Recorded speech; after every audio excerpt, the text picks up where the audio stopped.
Malawi Brief. Nkhani madzulo pa Times TV lero pa 12 March 2026.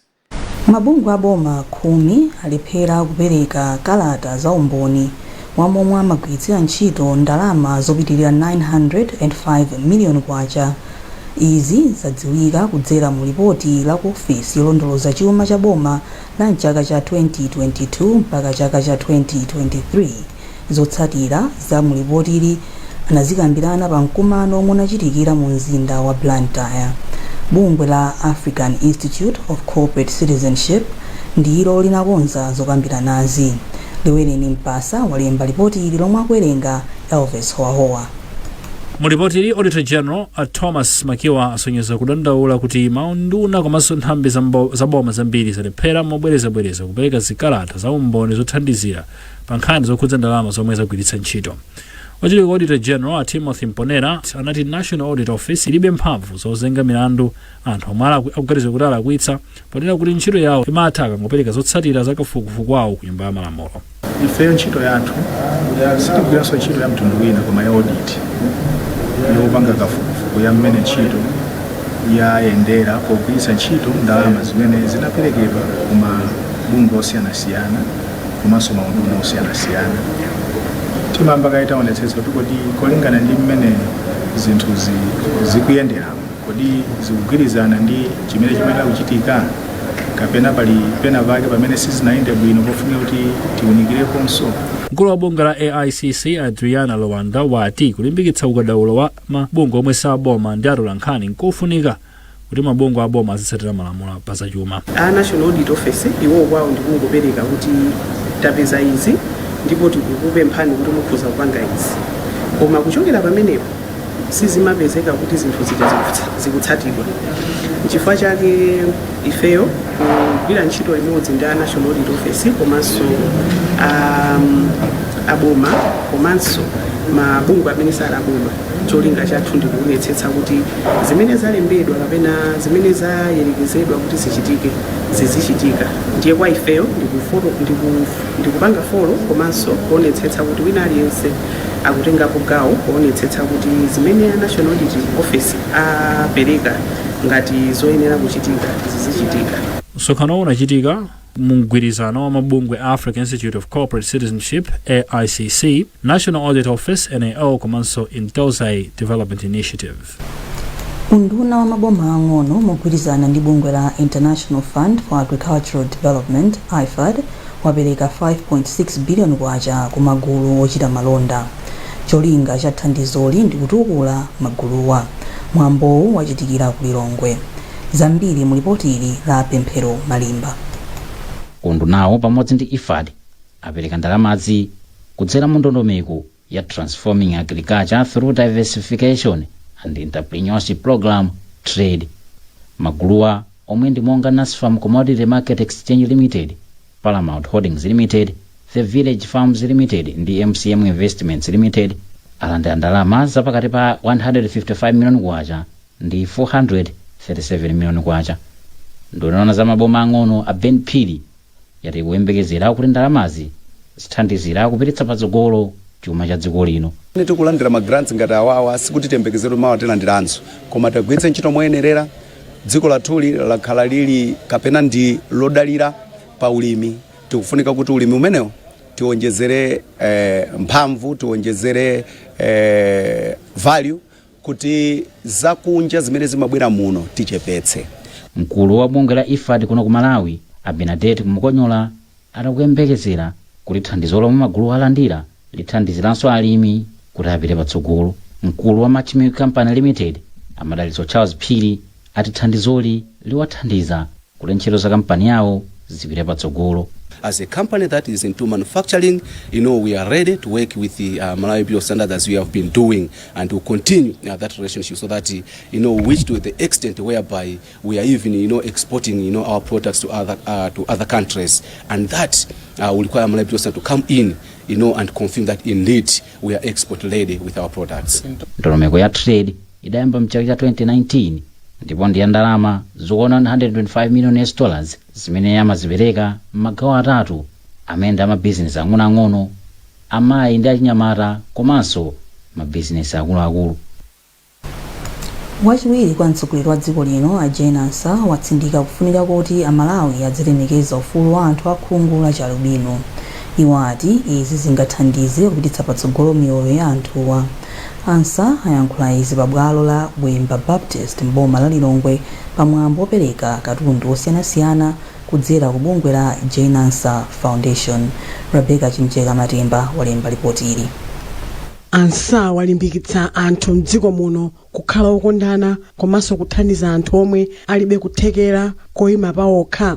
Ansa anati pansi pa bungwe la Jane Ansa Foundation ayesetsa kuthandiza anthu omwe alibe kuthekera poyima pawokhawa pachuma kuti akhale m'magulu oti adzilima pofuna kuthana ndi umphawi. Aliyense m'Malawi muno ali ndi ufulu wa chitukuko.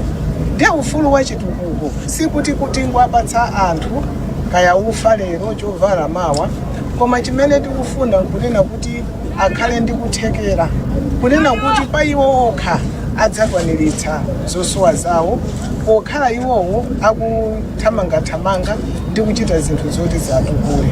Izizi ambiri a iwowo sizipezeka chifukwa munthu akamagwira mmodzi mphamvu yake ndiyochepa.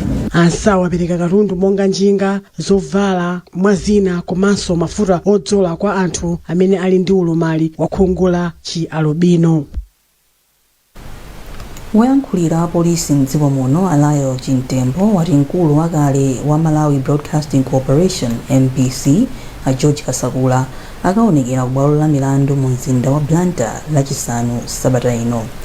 Chintembo ati Kasakula anawamanga lachitatu powaganizira kuti anagwiritsa ntchito udindo wawo molakwika komanso kuti samayendetsa bwino nkhani zakagulidwe ka katundu wa MBC. Chintembo akufotokoza kwa mtolankhani wathu Daniel Zimba. Ikamala Police Service takhala tikufufuza ku bungwe la Malawi Broadcasting Corporation pazimene zidachitika kuyambira July 2021 komanso kukafika December 2025. Makamaka nkhani ya kagwiritsidwe ntchito udyo ka mphamvu ka adindo ena. Munkufufuza kwathumu pakali pano tatengako anthu awiri. Oyamba nda George Damasekeni Kasakula amene anali mkulu wa bungwe limeneli. Achiwiri ndi amene anali mkulu ona zachuma a George Kamajale. Awiri amenewa kufufuzidwa nkhani ya kayendetsedwe ka ndalama makamaka kuma accounts amene amagwiritsa ntchito a MBC.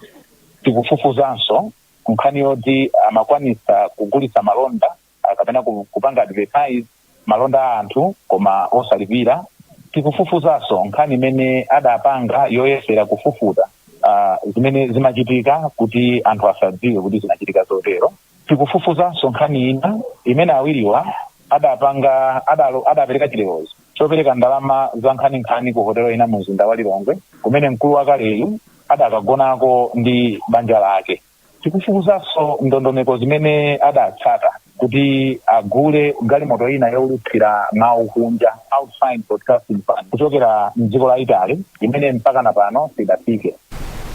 International Blantyre Cancer Center yamanga malo odikirira alendo pa polisi ya Ndilande. Mkulu wa chipatalachi Michael Murowa wati iyi ndi njira imodzi yothokozera Malawi. Liweleni Mpasa walemba ripoti lomwe akuwerenga Elvis Howahowa. Murowa akuyembekezera kuti kubwera kwa malo amene amangawa kuthandiza kupereka malo abwino okhalapo kwa anthu podikirira kulandira thandizo. Monga chipatala chachikulu cha International Blantyre Cancer Center chili mu dera lomwe lino la Nyambabwe limene timagwira limodzi ndi Ndilande Police Station. Ndiye chinali cholinga chathu kuti monga ife la International Blantyre Cancer Center IBCC mu ntchito zina ndi zina zimene timathandiza ma communities through my initiative amene timati CSR. Tinachoona chabwino kuti tithandizenso chipatala tithandizenso police station ya Ndilande imene timagwira nayo ntchito pafupifupi. Ichi chinakomera afounder a chipatala Dr. Thompson Pinganjira amene tidakhala pansi limodzi ndi officer in charge kuno kuti tingathandizire motani zimene zili zoperewera pa Ndilande police station pano kuti titukule police station imene komanso kuthandiza anthu ambiri ozungulira police station imene.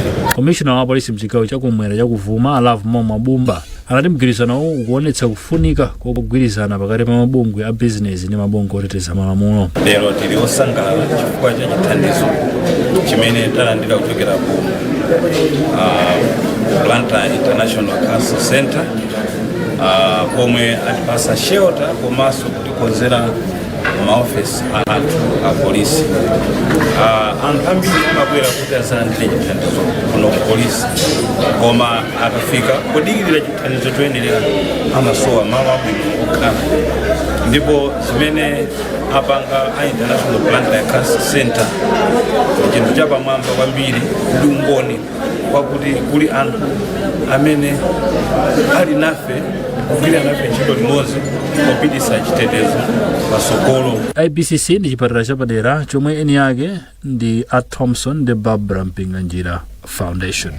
kupitirira ndi nkhani zathu, spikala wa nyumba ya malamulo a Samir Suleiman wati ndikufunika kukonzanso maudindo a alembi akulu a boma kuti ntchito yawo iziyenda bwino. A Suleiman anena izi atakumana ndi alembiwa mu mzinda wa Lilongwe. Zambiri mu ripoti ili. Spikala wa nyumba ya malamulo a Samir Suleiman anenetsa kuti maudindo ena akale a alembi akulu akulepheretsa chitukuko, ndipo wapempha kuti izi zisinthidwe kuti zigwirizane ndi zomwe zikuchitika pano. Iwo ananenanso kuti pali kusiyana kwakukulu pakati pa alembiwa ndi maofesi ena osankhidwa. Ifeyo ndi akuluakulu oyendesa kuboma amene tikumana nawo lero tizikhala tikuyendera limodzi, tizikhala tikumvetsesana pa zinthu zimene tikupanga. Tikamati ife ntchito yathu ndiyoonetsetsa kuti boma likugwira bwino ntchito komanso likuyendesa bwino chuma cha dziko. Sikuti tikumafuna kuti timpezese wina mavuto kapena tikukamusaka munthu wina ayi, koma ife tikugwira ntchito imene amalawi anatituma, iwonso akugwira ntchito imene amalawinso anatuma. Tikuyenera kuti tizimvetsesana kuti ntchito iyi isamakhale yovuta kumbali zonse.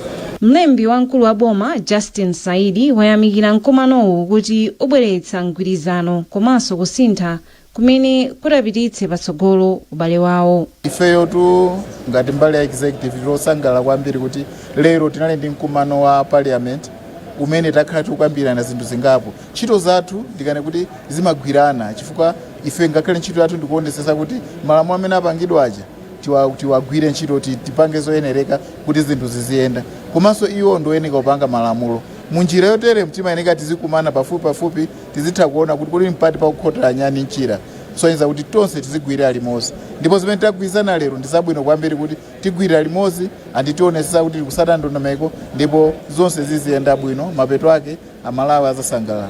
Msonkhanowu udatsindika zakufunika kwa mgwirizano pakati pa nyumba ya malamulo ndi akuluakulu a boma pofuna kupititsa patsogolo chitukuko cha dziko la Malawi.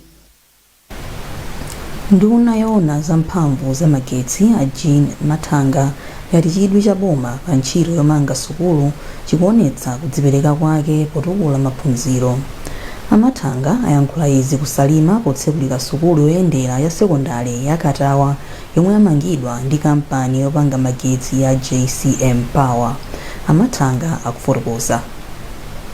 Kampani iliyonse imene kugwira ntchito ku Malawi kunoko makamaka ntchito za sukulu ngati zimene zikani za migodi kani za magetsi imaonetsetsa kuti izikhala ndi mbali ija amayitchula kuti muchizungu corporate social responsibility, athe kutumikira anthu kudera kumene agwirako ntchitoko.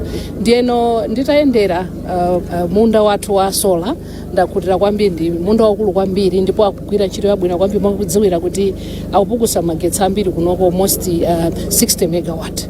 Ndiye kupata pamene popo ntchito yawo yoti atumikire anthu ku community kunoko imene pati corporate social responsibility akuyigwira bwino kwambiri chifukwa kuti pakali panopa iwowa amanga skulu imeneyi then madzatseguliranso skulu imeneyi kupatula skulu imeneyi apanganso nyumba ya mphunzitsi wamkulu agoneranso malo omwe ano.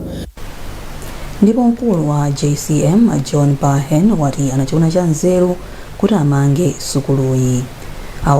Dera lino la Chitala zone kunalibeko secondary school ina iliyonse. Skulu zokwanira 11 zimapititsa anawo kuma skulu atalatali monga Kaphilintiwa komanso kunja kukaphatenga. Chifukwa cha chimenecho ana kunoko ambiri amalekera sukulu panja chifukwa chakutalika kwa mtunda. Tikuona kuti kutsekula kwa sukulu imeneyi ndiye kuti tsopano ana akhoza kumamaliza maphunziro awo kufika form 4 chifukwa chakuti sukulu yafika pafupi. Chimenechi chitithandizira kwambiri ngati dera kuti tikhoza kusunga ana sukulu ku sukulu mu nthawi yoyenerera yayitali. Amenewo anali a Ofen Gadabu omwe ndi mkulu woona za maphunziro boma la Salima. Nkhani zathu pano pa Kanema wa Times ndi zomwezi.